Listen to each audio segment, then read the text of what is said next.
তরুণরা যেভাবে রাজপথে রক্ত ঝরিয়েছে, যেভাবে নিজেদের জীবন তুচ্ছ করে এই দেশমাতৃকার মুক্তির সংগ্রামে ঝাঁপিয়ে পড়েছে, তাদের এই মুহূর্তে যে সেন্টিমেন্ট অধিকাংশের তার বিরুদ্ধে বা তার বিপরীতে কথা বলাটা আমার জন্য আসলে বিব্রতকর এবং কিছু ক্ষেত্রে মানে বলাটাও আসলে অসম্ভব।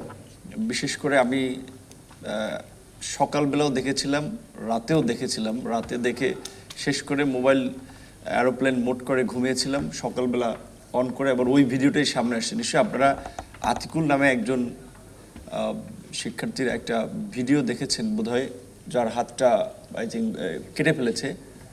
তো তার মানে এখনও তার এত একটা সুন্দর ছেলে, কিন্তু তার দেখেন তার চেহারা খুবই সুন্দর, বাচন ভঙ্গি অন্যরকম, কিন্তু তার হাতটা কিন্তু কেটে ফেলেছে এই আন্দোলন। এবং এখনো তার যে কথাবার্তা, যে প্রয়োজনে আবার নামবো, প্রয়োজনে জীবন দিয়ে দেব, এই যে তরুণদের দেশের প্রতি যে একটা স্পিরিট, আমার আসলে আমিও তাদেরই অগ্রজ হিসেবে, তাদের প্রতিনিধি হিসেবে আমরা ভাবছি যে আসলে এই তারুণ্যের স্পিরিটের আলোকে আগামীর বাংলাদেশ বিনির্মাণ সম্ভব হবে কিনা। বিশেষ করে আজকের যেই বিষয় নিয়ে বিতর্ক হচ্ছে যে ছাত্র শিক্ষার সুষ্ঠু পরিবেশের ছাত্র রাজনীতি অন্তরায় কিনা। তো আমার মনে হয় যে আমাদের বিশ্ববিদ্যালয়ের যেটা আমাদের আজকের সভাপতি 10 দফা প্রস্তাব উত্থাপন করেছে, সেখানে তিনি পরিষ্কারভাবেই বলেছেন বিশ্ববিদ্যালয়ের বিভিন্ন স্টেক হোল্ডার, ছাত্র, শিক্ষক, সিনেট, সিন্ডিকেট এবং অন্যান্য অংশীজনরা মিলে ঠিক করবে ছাত্র রাজনীতি থাকবে কি থাকবে না এবং সেটা কোন পদ্ধতিতে থাকবে। প্রথমত আমি এখন না, অনেক আগে থেকে ব্যক্তিগতভাবে ছাত্র রাজনীতি এই শব্দটার পরিবর্তনের পক্ষে ছিলাম, যে এটা কি স্টুডেন্ট পলিটিক্স না স্টুডেন্ট অ্যাক্টিভিজম হবে শব্দটা। এই ক্ষেত্রে এই ন্যারেটিভের মানে পরিবর্তন কিংবা টার্ম পরিবর্তন আমার মনে হয় যে এখন একটা বিবেচনার বিষয়। ছাত্র রাজনীতি আসলে ক্যাম্পাসে তো ছাত্র রাজনীতি বলতে আমার মনে হয় যে ওইভাবে এটাকে ছাত্র রাজনীতি না, এটা শিক্ষার্থীদের যে এক্সট্রা কারিকুলার অ্যাক্টিভিটিসের একটা পার্ট, তাদের লিডারশিপকে এক্সপ্লোর করার জন্য। সেই জায়গা থেকে আমার মনে হয় ছাত্র রাজনীতি এইখানের এই মানে বাক্য ব্যবহারে, শব্দের ব্যবহারে বোধহয় আমাদের এখন চিন্তা করা দরকার, এটা আমরা বলবো কিনা। এই রাজনীতি বলার ফলেই কিন্তু যে আমাদের দেশের কালচারে যে রাজনীতির মধ্যে একটা প্রভাব, সেটা তো ছাত্রদের মধ্যেও গড়ে উঠছে। আর বিশেষ করে আমাদের আমাদের দেশে বৃহৎ রাজনৈতিক দলগুলোর যে রাজনৈতিক কালচার, ছাত্র রাজনীতি কিন্তু তার বাইরে না। বাংলাদেশের বয়স এই 53 বছর স্বাধীনতার, এই স্বাধীনতা 53 বছরে বোধহয় আমরাই বিশেষ করে 2019 সালে বৃহৎ কোনো ছাত্র রাজনৈতিক সংগঠনের সমর্থন ছাড়া একটা স্বতঃস্ফূর্ত ছাত্র সংগঠন থেকে 28 বছর পরে ডাকসু নির্বাচন হয়েছে। সেখানে আমি এবং আমার প্যানেল থেকে সমাজসেবা সম্পাদক পদে আরেকজন জয়লাভ করেছিল। প্রকৃত ফলাফলটি এখন হয়তো সেই সময়ের এনএসআইয়ের ডিরেক্টর থেকে শুরু করে বিশ্ববিদ্যালয় যে সমস্ত গোয়েন্দা সংস্থা সহ প্রশাসন দায়িত্ব পালন করেছে, তাদেরকে এখন যদি জিজ্ঞাসাবাদ করা হয় প্রকৃত ফলাফলটা জানা যাবে। আমার জানা মতে আমরা সেই প্যানেল থেকে 11টি পদে জয়লাভ করেছিলাম। কিন্তু আপনারা নিশ্চয়ই খেয়াল করেছিলেন যে একটা ছাত্র সংসদের নির্বাচন, ভোট শেষ হয়েছিল 2টায়, কিন্তু ফলাফল ঘোষণা হয়েছে রাত্র প্রায় 3:45টায়। তো জাতীয় নির্বাচন যেভাবে ইঞ্জিনিয়ারিং করা হচ্ছিল, ঠিক ডাকসু নির্বাচন ওইভাবে ইঞ্জিনিয়ারিং করে ফলাফলটা ঘোষণা করা হয়েছিল। তো এইভাবে আমরা একটা ভিন্ন পরিস্থিতি ক্যাম্পাসগুলোতে তৈরি করতে সক্ষম হয়েছিলাম, কারণ এই ছাত্র রাজনীতির যে দলীয় প্যাটার্ন, সেটা একটা অসুস্থ চর্চার কারণে সাধারণ শিক্ষার্থীরা ওই রাজনীতি বিমুখ হচ্ছিল। বিপরীত দিকে আমাদের দিকে কিন্তু আবার শিক্ষার্থীদের বড় একটা অংশ আগ্রহী হচ্ছিল।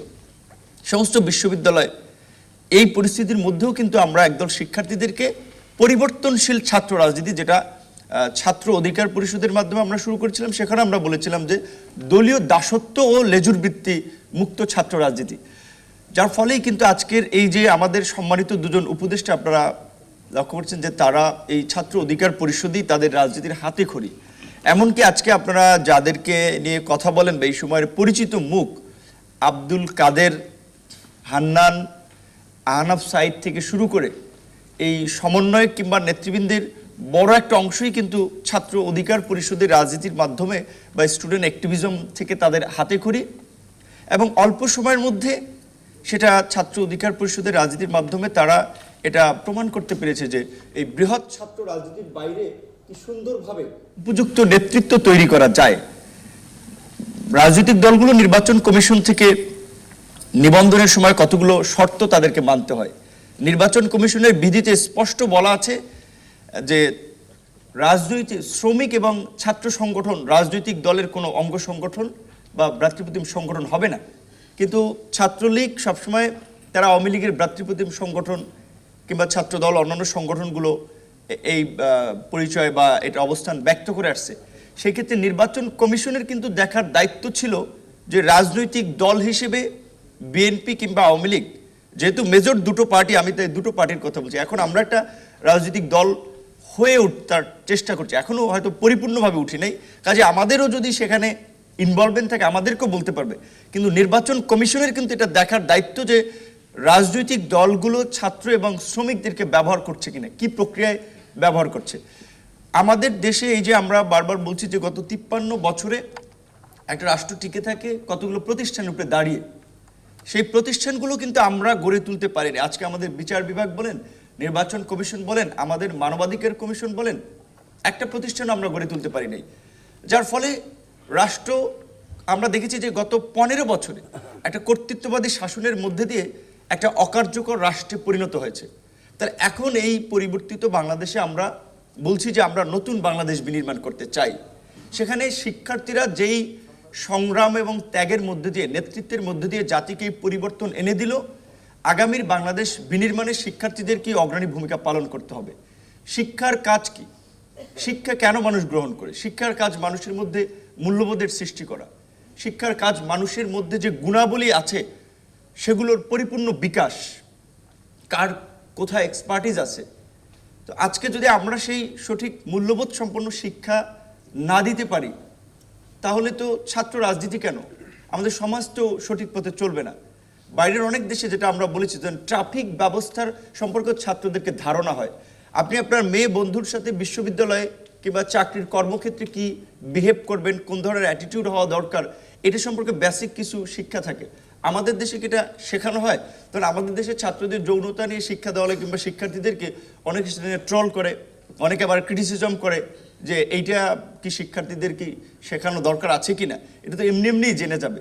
এই ধরনের কিছু আবার ট্যাবু আছে, যে কথাগুলো বলা আমাদের বর্তমান এই সমাজে ঝুঁকিপূর্ণ। কাজে সেই জায়গা থেকে শিক্ষার সুষ্ঠু পরিবেশ নিশ্চিত করতে হলে ছাত্র, শিক্ষক এবং সমাজের পরিবেশও সেই মাত্রায় নেওয়া লাগবে। আজকে ছাত্র রাজনীতির কথা আপনারা বলছেন, এই যে বাংলাদেশ থেকে গত 15 বছরে 16 লক্ষ কোটি টাকা পাচার হয়েছে, এই টাকা কি ছাত্ররা পাচার করেছে? আপনি এক্সাম্পল বলতে পারবেন যে ফরিদপুরের একজন ছাত্রনেতা 2000 কোটি টাকা পাচার করেছিল, সেই টাকাটা তো রাজনীতিবিদদের ছিল, শুধু তাকে ব্যবহার করেছে।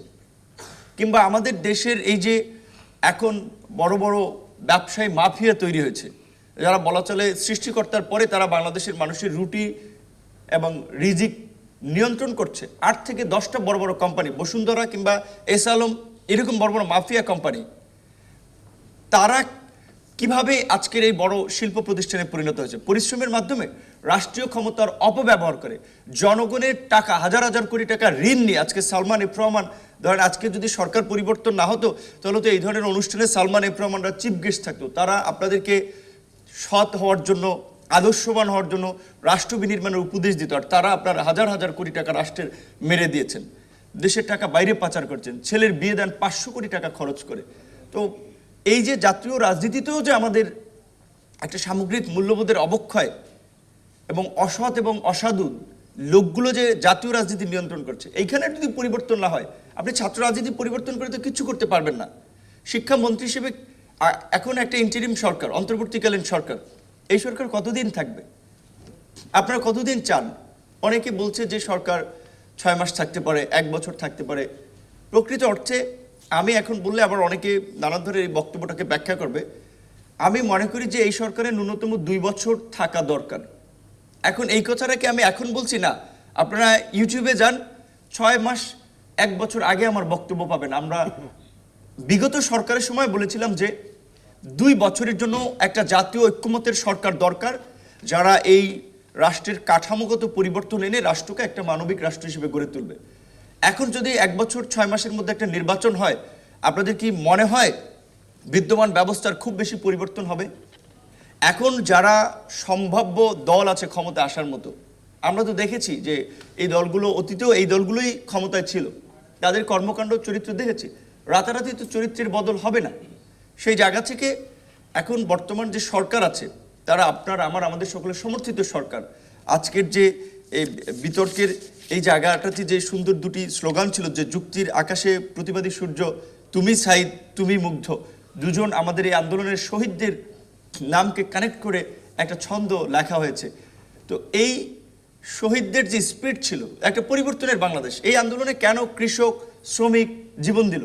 তারা বিসিএস দিবে, তারা এমপি হবে, মন্ত্রী হবে? না, তারা চেয়েছিল যে সরকার পরিবর্তনের পরে দ্রব্যমূল্যের দামটা যদি কমে, সরকার পরিবর্তনের ফলে আমি যদি একজন মুক্ত সাংবাদিক হিসেবে আমি লিখতে পারি, বিশ্ববিদ্যালয়ের শিক্ষক হিসেবে আমি আমার মর্যাদা নিয়ে বাস করি, তাহলে তাদের জন্য এই পরিবেশ নিশ্চিত করতে হলে রাজনীতিতেও পরিবর্তন দরকার। এই সরকার একটা অরাজনৈতিক সরকার, রাষ্ট্র পরিচালনা একটা রাজনীতি। সুতরাং অরাজনৈতিক ব্যক্তিদের দিয়ে একেবারে পূর্ণ রাজনীতি কিংবা পরিপূর্ণভাবে রাষ্ট্র পরিচালনা করা সম্ভব নয়। আমরা যেটা বলেছিলাম যে এই অরাজনৈতিক ব্যক্তিদের পাশাপাশি রাজনৈতিকভাবে বিভিন্ন দল থেকে কিছু প্রতিনিধি নিয়ে এটাকে একটা ইনক্লুসিভ গভর্নমেন্ট করা যায়, যেটাকে আপনারা জাতীয় ঐক্যমত্যের সরকার বলেন বা জাতীয় সরকার বলেন। কারণ হচ্ছে রাজনীতিবিদরা বা রাজনৈতিক দলগুলো এই সরকারের সবচেয়ে বড় সহযোগী